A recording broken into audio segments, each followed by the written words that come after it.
Hello students, how are you? Сәлеметсіңдер ме оқушылар, қалдарың қалай? Бүгін біз сіздермен 4 сыныпқа арналған People's Book кітабының 49 бетіндегі тапсырманы орындайтын боламыз. Exercise number 1. Read and complete, then match. Тапсырма бойынша оқыңыз, аяқтаңыз, одан кейін сәйкестендіріңіз дейді. Мысал ретінде берілген сөйлемді оқиық. Let's go for a swim in the lake. Яғни сөз дұрыс емес жазылған, соны біз дұрыстап жазуымыз қажет. Көлге шомылайық дейді. Бұл жерде lake көл сөзі. Бұл көл A суретімен сәйкес келеді. Бірінші сөйлем Where is Amazon rainforest? Амазон тропикалық орманы қайда деп сұрап тұр. Суретпен сәйкестендіреміз. F суреті. Picture F. Екінші сөйлем We went to an island on holiday this summer. Біз осы жазғы демалыста аралға бардық дейді. Суретпен сәйкестендіреміз. I суреті. Келесі сөйлем Let's climb that mountain. Жүр тауға өрмелейік дейді.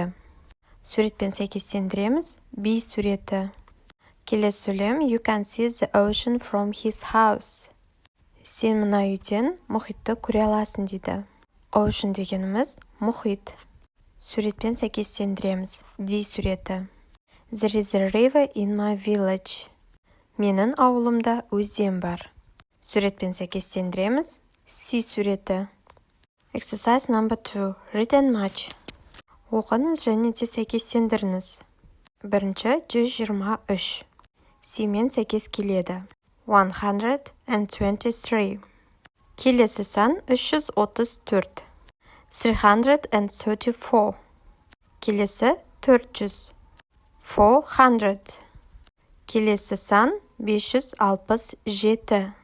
A жауабы 567. Келесі сан 600. D жауабы 600. Келесі сан 1000.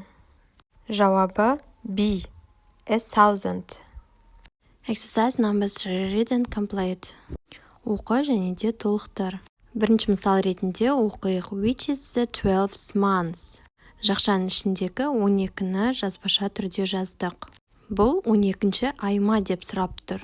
Бірінші сөйлем My birthday is on the 30th of July. Менің туған күнім 30-шы шілде. Жақшаның ішіндегі 30 санын жазбаша түрде жаздық. Екінші сөйлем Әсел lives on the 9th floor. Әсел 9-шы қабатта тұрады. Үшінші сөйлем Наурыз is on the 21st of March. Наурыз мейрамы 21-ші Наурыз. Төртінші сөйлем It's grandma's 90th birthday today. Бүгін әжемнің 90-шы туған күні. Бесінші сөйлем What day is the 1st of September? Қыркүйектің бірінші күні қандай күн дейді. Exercise number 4. Read and choose. Оқы және де таңда дейді. Сөйлемді оқиық. Mom's in the bedroom. Анам жатын бөлмеде. Бірінші сөйлем The teacher is standing in front of us. Мұғалім біздің алдымызда тұр. Екінші сөйлем I want to visit Арал Қаракұм desert. Мен Арал Қарақұм шөліне барғым келеді. Бұл жерде C жауабы болады. Үшінші сөйлем There is a clock above the teacher's desk. Мұғалімнің үстелінің үстінде сағат бар. Төртінші сөйлем Sam is sitting near me. Sam менің жанымда отыр. My dog likes sleeping with me on my bed. Менің итім менің төсегімде ұйықтағанды жақсы көреді дейді. Алтыншы сөйлем Шерқала is a mountain near шетпе. Шерқала ол шетпенің жанындегі тау.